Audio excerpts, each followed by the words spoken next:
నమస్తే, welcome back to Ganesh garden and vlogs. ఈరోజు video ఏంటంటే మధుర మీనాక్షి టెంపుల్ని అయితే మనం దర్శనం చేసుకోవడానికి వచ్చామండి. మధుర మీనాక్షి టెంపుల్ ఎలా చేరుకోవాలి, ఇది ఎక్కడ ఉంది, దీనికి సంబంధించిన పూర్తి ఇన్ఫర్మేషన్ అయితే చూపిస్తున్నాం. మీకైతే కనిపిస్తున్నాయి చూడండి, గోపురాలు కనిపిస్తున్నాయి, 4 గోపురాలు. అందుకే ఈ హోటల్ తీసుకున్నాం అండి. చాలా అద్భుతంగా ఉంది. రాత్రి మాకు ఇది 2000 రూపాయలు పడిందండి. 5గురం మేము, ఎందుకంటే ఒక్కొక్కరికి 400 రూపీస్ చొప్పున పడ్డట్టే. మాకు చాలా తక్కువ పడ్డట్టు, ఎందుకంటే ఇక్కడ మినిమం 1000 రూపాయలకైతే రూమ్ దొరుకుతాయండి. చాలా అద్భుతంగా ఉన్నది. హోటల్ కూడా బాగుందండి, చూపించే ప్రయత్నం చేస్తే వీడియోలో. అయితే మేము ఫస్ట్ ఆఫ్ ఆల్ ఈ వీడియోలో మీకు చెప్పాలనుకునేది ఏంటంటే, మదురైకి కంపల్సరీ స్పెషల్గా అయితే పెట్టుకోకండి. ఏదన్నా రామేశ్వరం టూ మీరు వచ్చినప్పుడు కూడా మదురై చూడవచ్చు.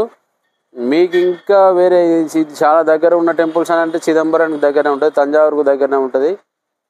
ఇవన్నీ టెంపుల్స్కి మదురై చాలా దగ్గరగా ఉంటుందండి. ఎందుకంటే ఇది సెంటర్ ఆఫ్ ద తిరుచికి దూరంలో ఏముంటుందని టైం మొత్తం ఎక్స్ప్లెయిన్ చేసే ప్రయత్నం అయితే చేస్తాయి ఈ వీడియోలో. మీకు కనిపించే గోపురాలను అయితే చూడండి, అవి మదురై అమ్మవారు మీనాక్షి అమ్మవారి గోపురాలు. మీనాక్షి టెంపుల్ కూడా చరిత్ర కూడా తెలుసుకునే ప్రయత్నం అయితే చేద్దాం. ఇవి అయితే చాలా అద్భుతంగా ఉందండి. పొద్దున మార్నింగ్ టైంలో ఎంత బాగా కనబడుతుంది చూడండి. ఇక్కడ స్పష్టత అనేది మనకు మంచిగా కనబడడం కూడా బాగుందండి. నాకైతే నచ్చింది ఈ హోటల్ అయితే. మేమైతే ఈ టూర్లో చాలా ప్లేసెస్ అయితే కవర్ చేశానండి. ఎందుకంటే నేను 3 రోజుల యాత్రలో భాగంగా మంచిర్యాల నుండి, తెలుగు రాష్ట్రాల మంచిర్యాల నుంచి మనం చెన్నై వచ్చామండి. చెన్నై నుంచి మన అరుణాచల్ తిరువణమలై వచ్చాం. తిరువణమలై నుండి చెన్నై నుండి కాట్పాడు వచ్చాం. కాట్పాడు నుంచి తిరువణమలై వచ్చాం. తిరువణమలై నుండి శ్రీరంగం వెళ్ళామండి. శ్రీరంగం నుండి దిండిగల్ వెళ్ళాం. దిండిగల్ ఇక్కడ ఇప్పుడు అదే మాల ఫేమస్, కరుంగలి మాల అనే ఫేమస్ మాల ఉంది. ఆ మాలలు మా ఫ్రెండ్స్ కొనుక్కుంటానంటే వాళ్ళతో వెళ్ళడం జరిగింది. దాని తర్వాత అక్కడ నుంచి రాత్రి మాకు వచ్చేటప్పటికి 9 అయింది. 9కి మేమైతే రూమ్ అయితే తీసేసుకున్నాం. ఆ రూమ్ తీసేసుకొని ఇప్పుడే ఫ్రెష్ అప్ అయిపోయినాం. ఫ్రెష్ అప్ అయిపోయి మళ్ళీ దర్శనానికి అయితే వెళ్తున్నాం. అందుకోసమే ఈ వీడియోలో అయితే మొత్తం ఎక్స్ప్లెయిన్ చేసే ప్రయత్నం అయితే చేస్తున్నా. మీరు కావాలనుకుంటే రామేశ్వరాన్ని సపరేట్గా చూడొద్దండి. సపరేట్గా చూసినప్పుడు చాలా బడ్జెట్తో కోరుకున్న విషయమే. ఇక్కడ బడ్జెట్లో వెళ్ళాలనుకుంటే మాత్రం మిగతా యాత్రలో భాగంగానే రామేశ్వరం యాత్ర కానీ ఏదైనా టెంపుల్స్ అంటే చాలా మటుకు ఈ తమిళనాడులో ఈ సైడ్ ఉన్నప్పుడు చాలా టెంపుల్స్ అయితే మనకు అందుబాటులో ఉంటాయండి. 100 కిలోమీటర్లకు పెద్ద టెంపుల్స్ అయితే అందుబాటులో ఉన్నాయి. తంజావూరులో బృహదీశ్వర ఆలయం చాలా పెద్దగా ఉంటుందండి. ఆ బృహదీశ్వర ఆలయం తర్వాత కుంభకోణంలో కూడా ఒక టెంపుల్ ఉంది. తర్వాత దిండిగల్లో ఒక టెంపుల్ ఉంది. ఇప్పుడు మేము శ్రీరంగం అయితే చాలా అద్భుతమైన 2 టెంపుల్స్ ఉంటాయండి. శ్రీరంగంలో ఏమేమి టెంపుల్స్ ఉంటాయంటే రంగనాథ స్వామి ఉంటాడు, తర్వాత శివాలయం ఉంటుందండి. శివాలయం జంబుకేశ్వర శివలింగం ఉంటుంది.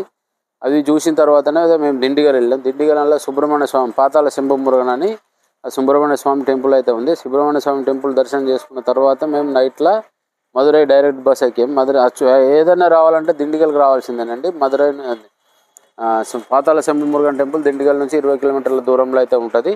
ఆ దిండిగల్ శంభుమురుగన్ దర్శనం చేసుకున్న తర్వాత మేమైతే ఇక్కడికి వచ్చేసామండి, మదురైకి వచ్చేసాం. మదురైలో ఇప్పుడు టెంపుల్ అయితే మీకు చూపించే ప్రయత్నం చేస్తా. దయచేసి మన ఛానల్ అయితే సబ్స్క్రైబ్ చేసుకోండి, లైక్ చేయండి, షేర్ చేయండి. థ్యాంక్ యూ ఫ్రెండ్స్, ఉంటా, బాయ్ బాయ్. అయితే మదురైలో చూడదగ్గ ప్రదేశాలు 3 ఉన్నాయండి. మొత్తం సుబ్రహ్మణ్య స్వామి టెంపుల్ అయితే 2 ఉంటాయి. ఒకరోజు మొత్తం కేటాయించుకుంటే మాత్రం 3 చూడవచ్చు. మనం ఇప్పుడైతే 2 చూడడానికి ప్రయత్నం చేస్తున్నా. సుబ్రహ్మణ్య స్వామి టెంపుల్ ఒకటైతే గుట్ట మీద ఉంటుంది. అంటే 1 కిలోమీటర్ 2 కిలోమీటర్ ట్రెక్కింగ్ చేయాల్సి ఉంటుంది. ఆ టెంపుల్ అయితే మనం దర్శనం చేసుకోగలుగుతాం లేదు, చాలా టైం పట్టేట్టుంది. ఎందుకంటే మాకైతే సాయంత్రం ట్రైన్ ఉంది. కాబట్టి మేము ఆలోచించేది ఏంటంటే ఈ సుబ్రహ్మణ్య స్వామి టెంపుల్ ఒకటి చూసేసుకొని మధుర అమ్మవారి టెంపుల్ ఒకటి చూసేసుకొని తిరుగు ప్రయాణంలో మళ్ళీ చెన్నై చేరుకుంటామండి. చెన్నై బస్కి అవుతుందా ట్రైన్ అయితే చూడాలి. మనకి టైం బట్టి, అంటే మనకి ఇక్కడ రిజర్వేషన్ అయితే లేదు. కంపల్సరీ రిజర్వేషన్ ఉంటే మనకు కంఫర్టబుల్ ఉంటుంది. కానీ మనం ఒక్కరోజు మదురైలో వచ్చి ఒక్కరోజు స్టే చేయగలిగితే, అంటే మనం నైట్ వచ్చేసి మార్నింగ్ పొద్దున అమ్మవారిని చూసేసుకొని సుబ్రహ్మణ్య స్వామి 2 టెంపుల్ చూసేసుకొని మళ్ళీ తిరుగు నైట్ ఏదైనా వేరే ఇప్పుడు రామేశ్వరం వెళ్ళాలనుకుంటాను అనుకో, రామేశ్వరం ఇక్కడ నుంచి ప్లాన్ చేసేసుకోవచ్చు. ఇట్లా ప్లాన్ చేసేసుకుంటే చాలా అద్భుతంగా ఒకరోజు ఫుల్ కవర్ చేసేసుకొని, మాకు ఇక్కడ టైం లేదండి. ఎందుకంటే మేము మళ్ళీ చెన్నై వెళ్ళిపోవాలి, తిరుగు మళ్ళీ మంచిర్యాలకి వెళ్ళిపోవాలి. అందుకే మేమైతే ఈ ఒక సుబ్రహ్మణ్య స్వామి టెంపుల్ ఒకటే చూద్దాం అనుకుంటున్నాం. సరే, మీకైతే టూర్ ప్లాన్ అయితే వివరంగా వివరించే ప్రయత్నం అయితే చేస్తా. మీరు ఆ రకంగా ప్లాన్ చేసుకుంటే అద్భుతంగా ఉంటుందండి. పెరియార్ బస్ స్టాండ్ దగ్గర అయితే మేము రూమ్ తీసుకున్నామండి. ఈ రూమ్కు 2000 పడింది. మేము 5గురం ఉన్నాం. ఇంట్లో చాలా బాగానే ఉందండి. ఇది మన అమ్మవారి టెంపుల్ నుంచి కిలోమీటర్ దూరంలో ఉంది. మీనాక్షి అమ్మవారి ఆలయం తమిళనాడులో మదురై పట్టణంలో ఉంది. ఇక్కడ స్వామివారు సుందరేశ్వర స్వామిగా కొలువై ఉన్నారండి. కనిపించేది మీకు రాజగోపురం. దీనికి 4 గోపురాలు ఉంటాయండి. అద్భుతమైన టెంపుల్, 15 కిలోమీటర్ల విస్తీర్ణంలో ఈ టెంపుల్ అయితే ఉంది. చాలా అద్భుతమైన గోపురాలు అయితే మనకు కనబడతాయి. కానీ మనకు ఇక్కడ మొబైల్ అలో లేదండి. మొబైల్ అలో ఉన్నంత వరకు అయితే మీకు చూపించగలిగే ప్రయత్నం అయితే చేస్తున్నాం. ఈ గోపురాలలో ఉన్న శిల్పకళ చాలా అద్భుతంగా కనబడుతుందండి. మీకు దగ్గర నుంచి చూపించే ప్రయత్నం నేను చేస్తా. అయితే ఇక్కడ విషయం ఏంటంటే, స్థల పురాణం గురించి తెలుసుకున్నప్పుడు మలయధ్వజ పాండ్య చేసిన ఘోర తపస్సుకు మెచ్చి పార్వతీదేవి చిన్నపాప రూపంలో భూమి మీదకు వచ్చింది. ఆమెను పెళ్లాడడానికి శివుడు సుందరేశ్వరుడు అవతరించాడు. అమ్మవారు పెరిగి పెద్దదై ఈ నగరాన్ని పాలించసాగింది. విష్ణుమూర్తి తన చెల్లి పెళ్లి చేయడానికి వైకుంఠం నుంచి బయలుదేరుతాడు. అయితే సమయానికి రాలేకపోతాడు. స్థానిక దేవుడు పవలకాయ్ నైవాల్ పెరుమాల్ ఈ వివాహం జరిపిస్తాడు. ఈ వివాహాన్ని ప్రతి ఏటా చిత్తూరు తిరువల్గా వేడుక నిర్వహిస్తారు. ఈ ఆలయానికి 8 గోపురాలు ఉన్నాయి. సుందరపాండ్యం, పరక్రమ పాండ్యం 13-14 శతాబ్దాల్లో పశ్చిమ గోపురాలను, 16వ శతాబ్దంలో శివంది చెట్టియార్ దక్షిణ గోపురాన్ని కట్టించారు. చూడండి ఎంత అద్భుతంగా కనబడుతున్నాయో శిల్పకళ సంపద. ఎందుకంటే మనం చెప్పాలనుకుంటే ఇక్కడ 1000 కాల మండపం కూడా లోపల ఉంటుందండి. మొబైల్ అలా లేదు కాబట్టి మనం తీయలేకపోతాం. చాలా అద్భుతంగా ఉంటుందండి శిల్పకళ అయితే. మనం పురాణ ఇతిహాసాలకు సంబంధించిన ప్రతిదీ ఇక్కడైతే మనం హిందువులకు సంబంధించిన అతిపెద్ద దేవాలయం అండి ఇది. మదురై తమిళనాడులో 2వ పెద్ద పట్టణం అని చెప్పాం కదా. చాలా అద్భుతంగా ఉంటుంది ఇక్కడ మనం ఒకరోజు స్టే చేయడానికి ప్రయత్నం చేస్తే 3 ఆలయాలను అయితే చూసేసుకోవచ్చు. మీ లోకల్ టౌన్ నుంచి చెన్నై చేరుకోండి. ఫస్ట్ చెన్నై నుండి అయితే నెంబర్ ఆఫ్ ట్రైన్స్ ఉన్నాయి. చెన్నై ఎగ్మోర్ నుంచి నెంబర్ ఆఫ్ ట్రైన్స్ అయితే డైలీ ట్రైన్స్ అయితే అవైలబుల్ ఉంటాయండి. మనం ప్లాన్ చేసేసుకోండి. ఎగ్జికో ట్రైన్ యాప్లో చాలా మనకు ఈ ప్లాన్ అంతా చేసేసుకోవచ్చు. 2500 ఏళ్ల క్రితమే ఈ ఆలయాన్ని నిర్మించారని మన చారిత్రక ఆనవాళ్ళు తెలుపుతున్నాయండి. ఈ టెంపుల్ దగ్గర ఇది రైల్వే స్టేషన్ అండి. మదురై రైల్వే స్టేషన్ చాలా అద్భుతంగా ఉంటుంది, పెద్దగా ఉంటుంది. మేము నైట్ టైం వెళ్ళామండి, అందుకే లోపల తీసినా బయట మనం తీయలేకపోయినాం. ఇక్కడ మదురై మీనాక్షి టెంపుల్ బోర్డు అయితే మనకైతే మంచిగా అనిపించింది. బోర్డు చాలా బాగా అనిపించింది కాబట్టి మీకు చూపించాలనే ఉద్దేశంతోనే తీసిన. లోపల అయితే అద్భుతంగా ఉంటుంది. మనం అర్జున్ సినిమాలో చూసినట్టే లోపల కోనేరు ఉంటుంది. కోనేరు దగ్గర నుంచి అయితే మనం కోనేరు చుట్టూరు నుంచే మనం తిరిగి వెళ్తాం. అక్కడ అద్భుతంగా ఉంటుంది టెంపుల్ అయితే. తర్వాత టెంపుల్ దర్శనం చేసి అమ్మవారి దర్శనం అయిపోయాక, సుందరేశ్వర స్వామి దర్శనం అయిపోయాక మనం 1000 కాల మండపాన్ని అయితే చూడవచ్చు. ఈ ఆలయం దూరం నుంచి వెళ్ళే వరకు నా సలహా అండి, 100 రూపాయల టికెట్ దర్శనం అయితే ఉంటుంది. అది తీసుకుంటేనే మాకు 3 గంటల సమయం అయితే పట్టిందంటే అర్థం చేసుకోండి. మీకు నార్మల్ దర్శనం కంటే ఇది ఈ వ్యూ కోసం అండి ఇక్కడ హోటల్ తీసుకున్నాం. చాలా బాగుంది, హోటల్ కూడా బాగానే ఉంది, రూమ్స్. ఇక మధుర మీనాక్షి టెంపుల్ గోపురాలు అన్నీ కనబడుతున్నాయి చూడండి. మనం 5th ఫ్లోర్లో ఉన్నాం. ఈ గోపురాలు కనబడడం కోసం చాలా అద్భుతంగా, అంటే చాలా మంది ఇక్కడికి వచ్చినాక మనం మధుర మీనాక్షి టెంపుల్ మీద చూసేది మనకైతే చాలా అద్భుతంగా కనబడుతుందండి టెంపుల్ అయితే. ఇక్కడ నుంచి వ్యూ అయితే చూడండి మీరు. పొద్దున ఉదయం పూట ఎంత అద్భుతంగా కనబడుతుందంటే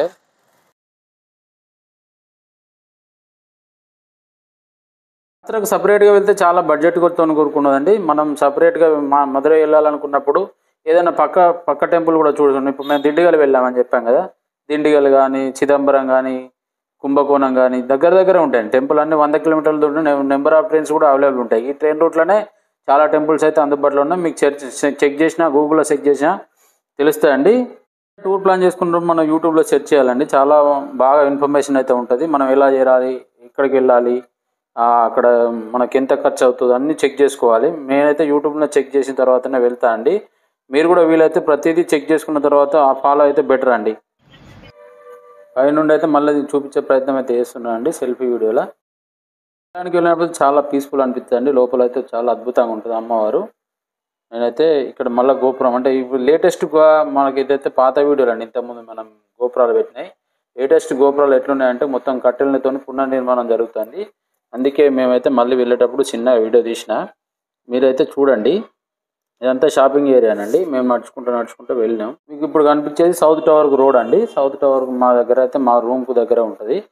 కిలోమీటర్ దూరంలో చాలా రూమ్స్ ఉంటాయండి. మనం టెన్షన్ పడాల్సిన అవసరం లేదు. 1000 రూపాయలు పెడితే ఒక ఫ్యామిలీ ఉండడానికి రూమ్ అయితే వస్తుంది. 2000 పెడితే 2 ఫ్యామిలీస్ అయితే, అంటే ఉమ్మడి ఫ్యామిలీ అయితే 2000 పెడితే మనకు రూమ్ అయితే వస్తుంది. చూశారు కదా మీ రూమ్ అయితే. ఇదైతే గోపురం రిపేర్ అవుతుందని చెప్పాను కదా అండి. అన్ని గోపురాలు అట్లా రిపేర్ ఉన్నాయండి. అన్ని గోపురాలకు కట్టెలు పెట్టే ఉన్నాయి. మేము అందుకే నేను పాత వీడియోలు, ఇంతకుముందు పోయిన వీడియోలు అయితే మీకు షేర్ చేశాను. Thank you. ఉంటా, బై బై.